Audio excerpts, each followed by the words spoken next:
Tadi rekan-rekan mungkin sudah direct konfirmasi langsung dengan tim kuasa hukum apa ya, APA atau saudari Amanda sudah menambahkan penjelasannya adanya terkait dengan laporan yang bersangkutan melalui kuasa hukumnya untuk melaporkan adanya dugaan tentang fitnah dengan pencemaran nama baik.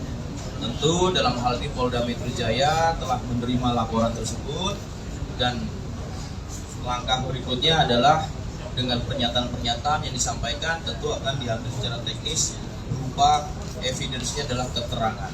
Ya, keterangan ini berarti kan proses verbal ya di dalam bentuk berita acara pemeriksaan.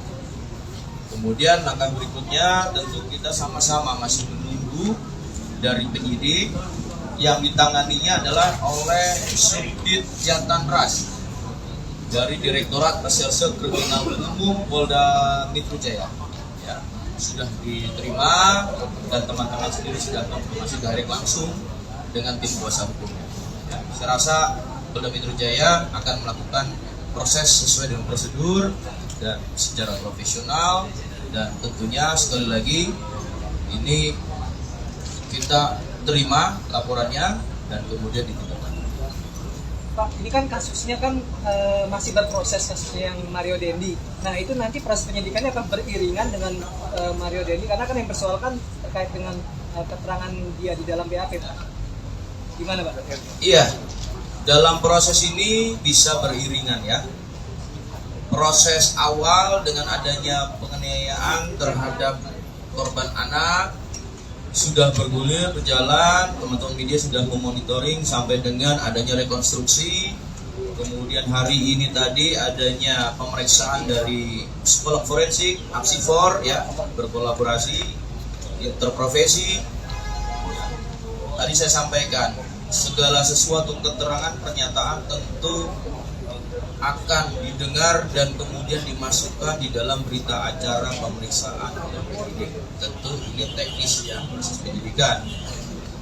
Proses dengan laporan ini bisa bersamaan ya, karena ini satu rangkaian dalam suatu peristiwa, walaupun ada suatu dugaan ya, suatu dugaan laporan terkait dengan pencemaran nama. Tentunya Polri dalam hal ini semuanya equality before the law ya, berjustisia demi keadilan semuanya. Kita akan lakukan proses secara prosedur. Itu tentu teknis kepenyidikan sebagai materi. Apsifor atau psikolog forensik yang melakukan pemeriksaan kan sebagai bahan. Itu materi kepenyidikan. Ya. Pak, sedikit garis benang merahnya Pak untuk Apsifor sendiri sebenarnya apa sih Pak yang digali Pak dari dua tersangka ini Pak secara ya, Apsifor ini kan suatu asosiasi psikologi forensik ya, psikolog forensik ya.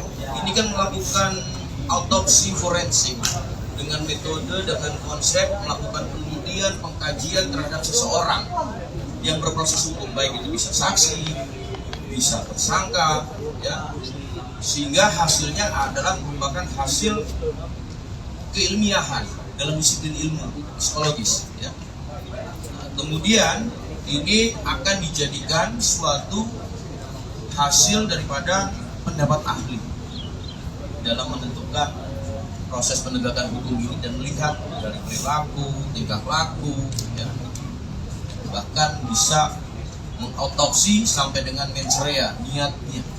Ya, tentunya ini tadi ditekankan Pak Kapolda Metro Jaya, scientific crime investigation, kolaborasi interprofesi. Scientificnya di mana? Scientificnya crime investigation adalah memadukan antara teknis, prosedur, keilmiahan sehingga hasilnya akurat. Ketika hasil akurat tentu dengan disiplin ilmu, berbagai ilmu ini menjadi bisa dipertanggungjawabkan dalam proses penyidikan. Itu rekan. Sekarang dulu penegasan Pak untuk yang laporan dari pihak apa Pak?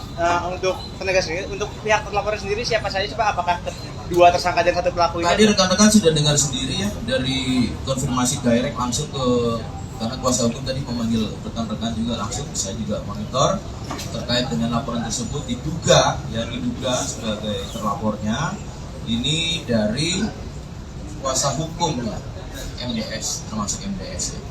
Nah tentunya penyidik akan melakukan secara prosedur, yakin ya, profesional, dan tentunya biarkan proses ini berjalan secara baik dan sifatnya adalah equality before the law, demi keadilan juga. Ya, rekan-rekan, itu saya rasa. Terima kasih. Terima kasih.